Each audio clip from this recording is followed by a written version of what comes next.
Hi friends, నేను మీ Satya. Welcome to my channel. Hyderabad నడి ఒడ్డునున్న ఈ హుస్సేన్ సాగర్ గురించి ఈరోజు తెలుసుకుందాం. 1562వ సంవత్సరంలో కుతుబ్ షా హయాంలో హుస్సేన్ సాగర్ నిర్మించబడింది. మూసీ నది ఉపనదిపై నిర్మించబడిన ఈ హుస్సేన్ సాగర్ మొదటిలో నీటి వనరులుగా ఉపయోగించేవారు. 1990వ సంవత్సరంలో ముఖ్యమంత్రి ఎన్టీ రామారావు గారు బుద్ధ పూర్ణిమ అనే ప్రాజెక్టుతో బుద్ధ విగ్రహాన్ని నిర్మించడం జరిగింది.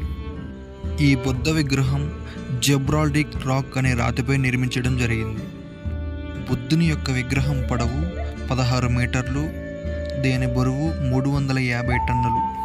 బుద్ధుని విగ్రహం పాలరాతితో నిర్మించడం వలన చూడడానికి ప్రజలు తరలి వస్తుంటారు. హుస్సేన్ సాగర్ 4 దిక్కుల పార్కులు ఉండడం వలన హుస్సేన్ సాగర్ ఎంతో అందంగా కనిపిస్తుంది. చూడడానికి ఎంతో ఆహ్లాదకరంగా ఉంటుంది. మరియు నూతనంగా కట్టిన సచివాలయం కూడా చాలా అందంగా చిత్రీకరించబడింది. ఓకే ఫ్రెండ్స్, ఇవి ఈరోజు హుస్సేన్ సాగర్ యొక్క విశేషాలు. నా వీడియో నచ్చినట్లయితే మీరు సబ్స్క్రైబ్ చేసుకోండి, షేర్ చేయండి. ఎవరైనా మొదటగా చూస్తే లైక్ చేయండి.